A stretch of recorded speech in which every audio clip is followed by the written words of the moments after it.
Hey guys, Lytane here. Boy, did I have a long break after Christmas. If you watch my 50 subscriber special, you'll understand exactly why, but just long story short, I don't think I'm going to be going to a trampoline park again anytime soon. So today on Is It Worth It, I'm going to be reviewing a game that was requested by a friend of mine called Major Sven, and it will be Dust, an Elysian Tale.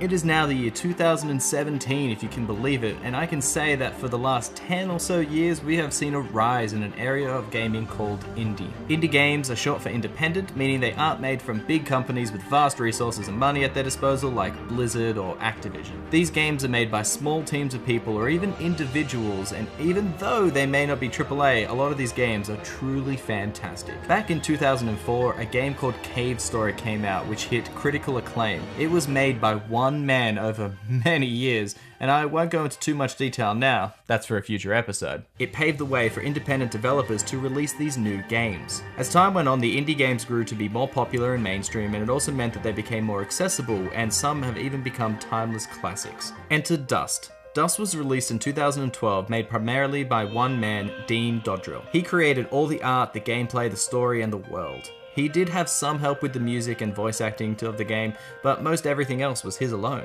This is an incredible feat to achieve, but he also needed a way to distribute it, and he talked to Microsoft for that. The game was an exclusive for Xbox Live for a few years before being ported to the PC and PlayStation 4. There's even an iOS version. In this game, you play as Dust, the guy of the title, and he goes on an Elysian Tale. Well, that was an easy way to name your game. Anyway, Dust wakes up in the middle of a field with no memory of how he got there or who he is. He is then chosen by the Blade of Ahra to fight the evil that is plaguing the world. The Blade had a guardian named Fidget who is totally shocked when the Blade just magically comes to life and chooses a new master. She decides to tag along and help you out because she needs to protect the Blade anyway, and the three of them set off exploring and fighting bad guys. Along the way, you learn of a war that has been terrorizing the land by General Gaius, who is trying to wipe out a whole race of people called the Moonbloods, which is a pretty intense plot to use in the story. As a side note, a lot of authors like to use the word Moonblood in books set in the distant past as another word for that time of the month. As the story progresses, you learn more about the different inhabitants and your role in the world, as well as gather a few of those lost memories, so your memory isn't completely dust before a pretty satisfying ending. Dust fits into two major categories of gameplay, the first being a hack and slash like Devil May Cry, and the second being Metroidvania, which is like Metroid. This means the world of Dust is quite non-linear and you can go to many different areas pretty much whenever you would like. There is a map in this game so you can judge where you have explored and haven't, and where some of the branching paths may be, but the map is pretty primitive, so it's not that great to use. I personally love the Metroidvania style of games. I love that sense of exploration, of going through a game and going, wow, how do I get past this point? Only to come back later with an ability like the slide and then being able to get past there. Also to go back into areas that you've already visited and going, can I get to the top of that tree now that I've got a double jump? And being rewarded for doing so. Like you get up to the top of the tree and maybe there's a treasure chest, or maybe there's a new path that you just never knew, or a shortcut to a different area. I personally love that style of gameplay. This keeps the game interesting and makes you go back into past areas if you want to discover all the secrets. It also makes you go to past areas in order to find new ways to get to different and newer areas. So you're always going around the map and you're always seeing the same things similar times again and again. Therein lies one of the major problems of a Metroidvania game.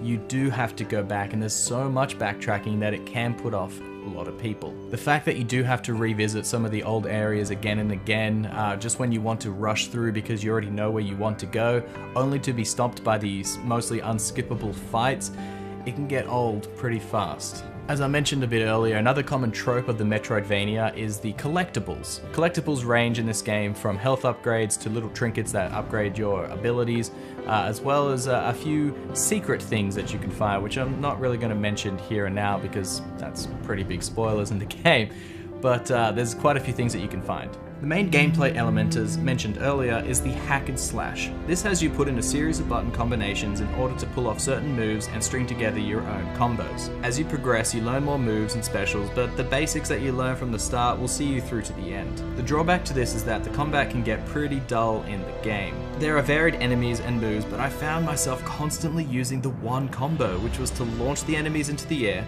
use Fidget's special to hit everything on the screen, and then dodging and the occasional parry when the time called for it. This made the combat pretty easy for most of the game. It didn't work too well on the bosses, but it did get me through the whole game on hardcore. I feel if the enemy attacks were more varied, or if I needed certain combos to deal good damage against certain foes, this could have changed it up enough to be not so repetitive. This is one of the worst things about the game, and it could have easily been improved, but that doesn't make the game bad. One fun thing about this game is that you gain experience from killing these foes, and when you level up, you have a very basic level up function where you can spend your points on improving either Fidget, HP, attack, or defense. It is extremely simple, but it adds a little flavor to the game, which makes you want to fight in order to get stronger, so when you do fight those bosses, you actually stand a chance.